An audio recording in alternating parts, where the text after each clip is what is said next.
पाकिस्तान सितारों का सफ़र के साथ रेड एफएम से मैं हूं शहजाद हुसैन। पाकिस्तान में क्लासिकल म्यूज़िक, फिल्मी म्यूज़िक, पॉप म्यूज़िक और म्यूज़िक बैंड्स फैंस के दिलों के तार छेड़ते रहे हैं और इन सब में बड़े बड़े नाम गुजरे हैं और आज भी हैं। लेकिन अगर बात की जाए रॉक म्यूज़िक की तो आपको पाकिस्तान का सबसे बड़ा रॉक सिंगर कहा जाता है। चाहे आपने बैंड में गाया हो या सोलो, आपने जनरेशन्स को इंस्पायर किया है। आवाज़, अंदाज, लाइफस्टाइल, हर एतबार से rock star of Pakistan Ali अज़मत।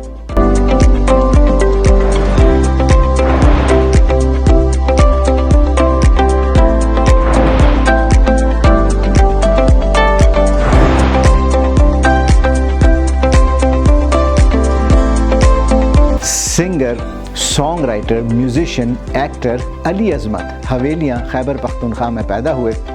Family Peshawar move हो गई, फिर लाहौर शिफ्ट हो गई और आपका बचपन लाहौर ही में गुजरा। आप खुद बताते हैं कि घर के माली हालात कुछ अच्छे नहीं थे। गुर्बत नहीं थी, लेकिन ख्वाहिशात पूरी करने के लिए पैसे नहीं हुआ करते थे। आपने शुरू में छोटे मोटे काम करके चीज़ों की ख़रीदो फरोख्त करके पैसे कमाए। आप बचपन में हैप्पी लेकिन हाइपर और नॉटी हुआ करते थे और आप शरारतों ही के चक्कर में स्कूल और कॉलेज से भी निकाले गए। जब आप कॉलेज में थे तो स्टूडेंट पॉलिटिक्स के माहौल की वजह से मजबूरन ही सही, लेकिन आप भी उसी रास्ते पे चल पड़े। गन्स एंड गैंग्स कल्चर, लड़ाई झगड़े, बदमाशी, इसी रास्ते पे चलते चलते आपके दोस्त जब आपको गाते सुनते तो मज़ीद गानों की फरमाइश करते और आपके गानों की तारीफ़ें करते। जब ये बार बार होता रहा तो आपको यकीन आने लगा कि आपकी आवाज़ वाकई अच्छी है और आप अच्छा गा लेते हैं।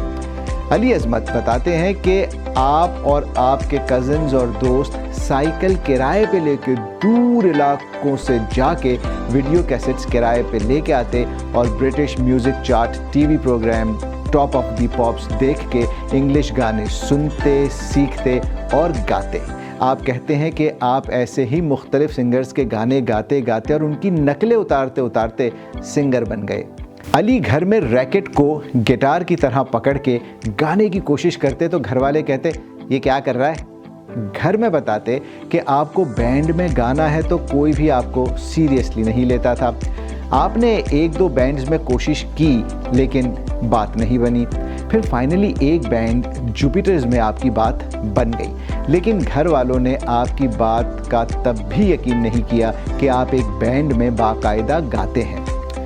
आप बैंड के साथ गाते रहे और पैसे कमाते रहे और अपने पैसों से मोटरसाइकिल ख़रीद ली, फिर गाड़ी, और ख़ानदान के लोग और मोहल्ले वाले आपके बारे में अफवाहें फैलाते रहे कि आप किसी गलत काम में पड़ गए हैं और वहीं से ये पैसे कमा रहे हैं।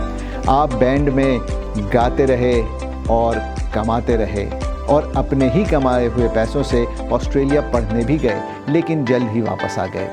बाद में जंग ग्रुप ने अलहमरा हॉल में एक बैंड्स का मुकाबला करवाया और उसमें आप अपने पेरेंट्स को लेके गए और फिर वहाँ आपके अम्मी अब्बू ने आपको परफॉर्म करते हुए देखा और आपने जीता पहला इनाम।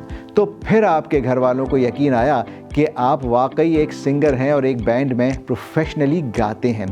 गाने की वजह से मोहल्ले वाले और रिश्तेदार आपको उल्टे सीधे अल्फाज और नामों से पुकारते रहे, लेकिन आपने किसी की फिक्र न की और आगे बढ़ते रहे।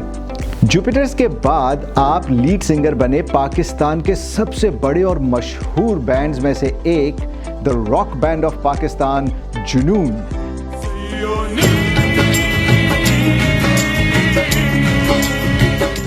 जुनून ने तो जनरेशन्स को अपने म्यूज़िक का जुनूनी बना दिया। रॉक के साथ सूफ़ी रॉक ने भी एक तारीख़ रक़म की और जुनून ने पाकिस्तान, इंडिया समेत दुनिया भर में गाया और नाम कमाया, यहाँ तक कि यूनाइटेड नेशंस में भी गाया। सालों दुनिया जुनून के जुनून में झूमती रही, नाचती और गाती रही। फिर बैंड जुनून टूट गया, लेकिन अली अज़मत ने अपना सोलो करियर बहुत ही कामयाबी से जारी रखा। आप गाते रहे, आपने एक्टिंग भी की, होस्टिंग भी की, म्यूज़िक शो जज भी किया और बाद में जुनून ने फिर साथ मिलके गाया भी। अली अज़मत म्यूज़िक सिखाने के लिए अपना म्यूज़िक स्कूल, गिटार स्कूल भी चलाते रहे हैं।